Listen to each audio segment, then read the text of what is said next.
दोस्तों, आज मैं सुनाने जा रहा हूं आपको ब्रह्मांड की कुछ ऐसी गाथाएं जो इतिहास में कहीं छुप सी गई हैं, लेकिन जिस भूमि में हैं हम, ये हिंदुस्तान की भूमि, जिसमें इतिहास में अनेकों ऋषि, अनेकों संत और अनेकों वीर पैदा हुए हैं, उनमें से ही गुरुओं के गुरु महागुरु दत्तात्रेय की ये गाथा है। प्राचीन भारत में एक महान योद्धा जिनका नाम था परशुराम। ये गाथा है परशुराम से संसार को छत्री विहीन करने की। परशुराम एक बहुत ही क्रोधी योगी थे, जिन्होंने अपने पराक्रम से न जाने कितनी बार संसार को छत्री विहीन कर दिया था।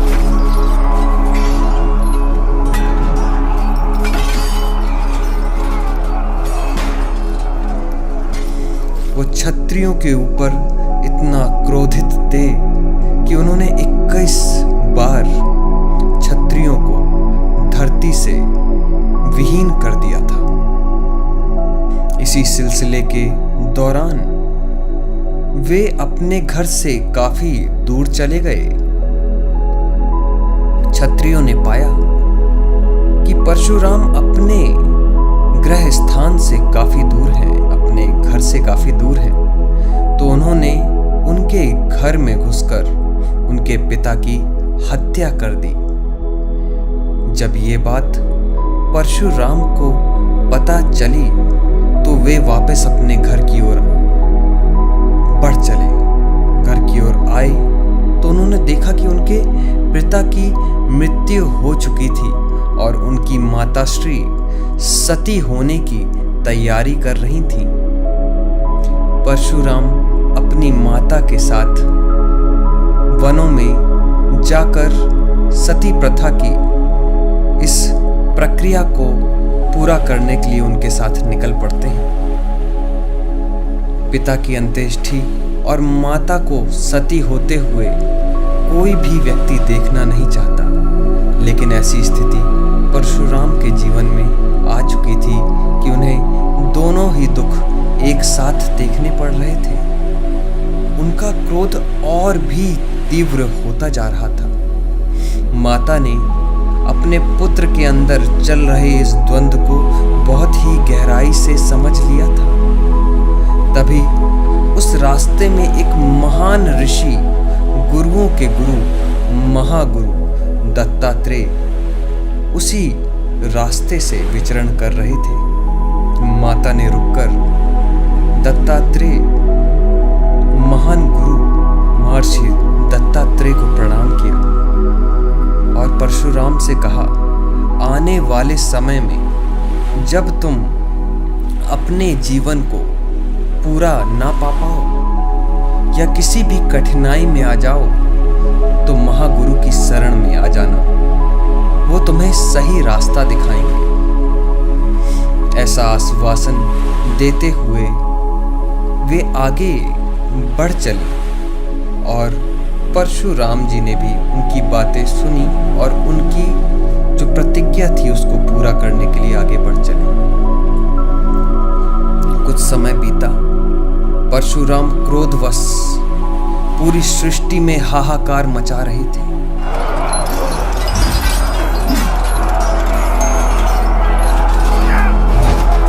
उनके इस तांडव से अनेकों क्षत्रियों का नाश करते हुए वे आगे बढ़ते जा रहे थे। उनकी क्रोध की अग्नि शांत ही नहीं हो रही थी और वे बहुत ही अशांत महसूस कर रहे थे। उनकी इस प्रचंड क्रोध से सभी क्षत्रियों ने अपने अपने स्थान को छोड़कर कई सुरक्षित स्थान ढूंढकर छुप गए। उनमें से एक महाराज दशरथ भी थे। जब परशुराम ने पाया कि अब कोई भी छत्री नहीं बाकी है, लेकिन क्रोध उनके अंदर अभी भी बाकी है, तो वे परेशान होकर विचरण करने लगे। फिर उन्हें अपनी माता की बातें याद आईं। वे जाकर महर्षि दत्तात्रेय से मिले और उन्होंने उनके सामने उनको नमन करते हुए पूछा, प्रभु, मैं इस जीवन को कैसे आगे बढ़ाऊं और कैसे संचालित करूं, मैं ये समझ नहीं पा रहा हूं। मेरा मन बहुत ही विचलित है और मैं बहुत ही मेरे मन में बहुत ही क्रोध भरा हुआ है। मैं इसे कैसे शांत करूं प्रभु, मुझे इसके बारे में बताएं। मैंने अनेकों जीवों की हत्या की। मैं उस पाप बोध को भी अपने अंदर दबाकर रखा हुआ हूं। मुझे कृपया कर रास्ता बताएं। तो गुरु ने बड़े ही सरल भाव से, बड़ी ही विनम्रता से परशुराम की तरफ देखा और उन्हें बोले कि बेटा, जिन चीज़ों को तुम सोच रहे हो कि तुमने पाप किया है या पुण्य किया है, सत्य तो यह है कि तुमने कुछ किया ही नहीं है। तुम जिस दृष्टि से इस सृष्टि को देख रहे हो, वो सृष्टि तो वैसी है ही नहीं। तुम एक सपने को जी रहे हो। इस बात को सुनकर परशुराम बहुत हैरान हो गए कि ये प्रभु क्या कह रहे हैं, इसे मैं समझ नहीं पा रहा हूं। तो महर्षि से उन्होंने पूछा कि प्रभु, आप जो कहना चाह रहे हैं, मैं उस बात को समझ नहीं पा रहा हूं। गौर से सुनिएगा। ये वही प्रचंड विद्वान योद्धा के साथ महागुरु है परशुराम जी, जिन्होंने भीष्म पितामह और कर्ण जैसे योद्धाओं को ज्ञान दिया और ना जाने अनेकों गुरुओं को इन्होंने ज्ञान दिया। आज वो महागुरु एक उनसे भी बड़े महागुरु से जीवन की सीख ले रहे हैं। जैसे कि हम इसमें बहुत ही गहराई से ये समझ सकते हैं कि मनोविकृतियां आज के समाज में बस नहीं है, प्राचीन कालों में भी हुआ करती थी, और वो भी छोटे मोटे व्यक्तियों के साथ नहीं। जो प्रचंड ज्ञानी हुआ करते थे वो भी मनोविकृतियां से गुजर रहे थे। तो गुरु ने उन्हें समझाया कि जो तुम देख रहे हो वो असत्य है, जो तुम समझ रहे हो वो ज्ञान थोथा है।